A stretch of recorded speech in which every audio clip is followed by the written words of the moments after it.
श्री कृष्ण कहते हैं, मनुष्य के लिए बुरी संगत उस कोयले के समान है जो गर्म हो तो हाथ जला देता है और ठंडा हो तो हाथ काले कर देता है।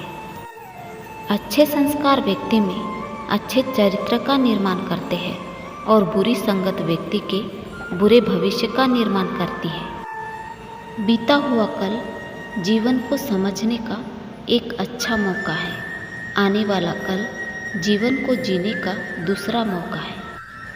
अगर बीता हुआ कल आपको परेशान करता है तो उसे भूल जाने में ही भलाई है। जब हम अपने आप को किसी काम में व्यस्त रखते हैं तब हमें खुशी महसूस होने लगती है, क्योंकि जब हम व्यस्त होते हैं तब हमारा मस्तिष्क हमें अपने जीवन के नकारात्मक चीज़ों के बारे में सोचने से रोकता है। श्री कृष्ण कहते हैं, नकारात्मक विचारों का आना तय है, परंतु यह आप पर निर्भर करता है कि आप उन्हें कितना महत्व देते हैं। मनुष्य अपने जीवन में सपने देखना नहीं छोड़ सकता। हमेशा सपना बड़े से बड़ा देखो।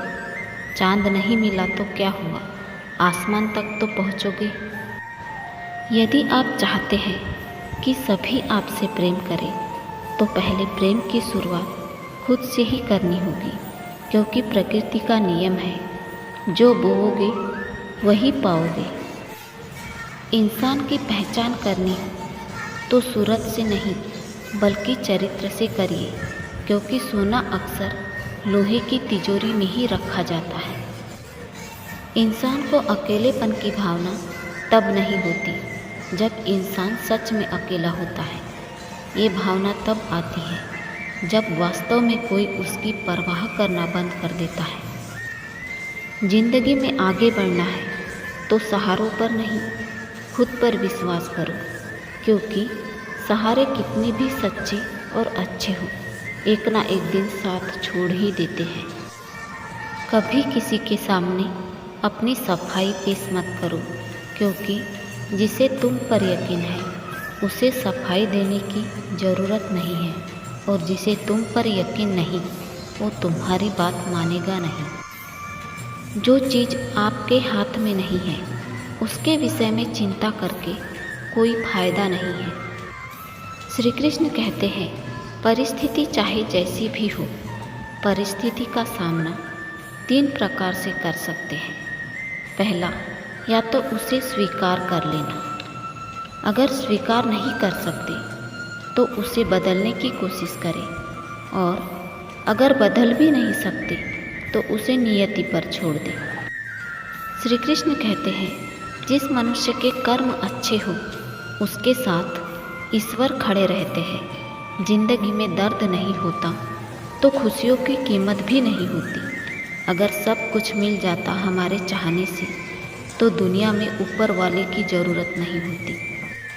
हर कीमती चीज़ को उठाने के लिए झुकना ही पड़ता है।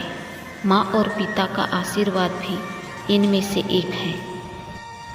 अगर आप रोज़ सुबह सबसे पहले उठकर अपने माता पिता के पैर छूते हैं तो आपको और अधिक एनर्जी मिलती है और आपको दिन भर सकारात्मक विचार आते रहते हैं। श्री कृष्ण कहते हैं, जिसे आपने प्रेम किया उसे पा लेना या ना पाने के कारण स्वयं को विचलित करके संसार से मुख मोड़ लेना। यदि कोई इन दोनों विकल्पों में से कोई एक चुनता है तो आपको बता दूं, ये दोनों ही प्रेम का अंत है। प्रेम का असली अर्थ है समर्पण, संपूर्ण निस्वार्थ समर्पण। जिसे भी आप प्रेम करते हो उसे अपने मन की आंखों से देखो, अपने प्रेम को पवित्र रखो। जिनसे आप प्रेम करते हैं उनकी इतनी सहायता कीजिए कि वो उनके लिए प्रेरणा बन सके। अगर आप किसी को अपने मन से नहीं निकाल पा रहे हैं या किसी इंसान का दिन भर दिमाग में घूमना इस बात का इशारा है आप भी उस व्यक्ति के दिमाग में हैं, और कहीं ना कहीं वह व्यक्ति भी आपको अपने दिमाग से निकाल पाने में असमर्थ है।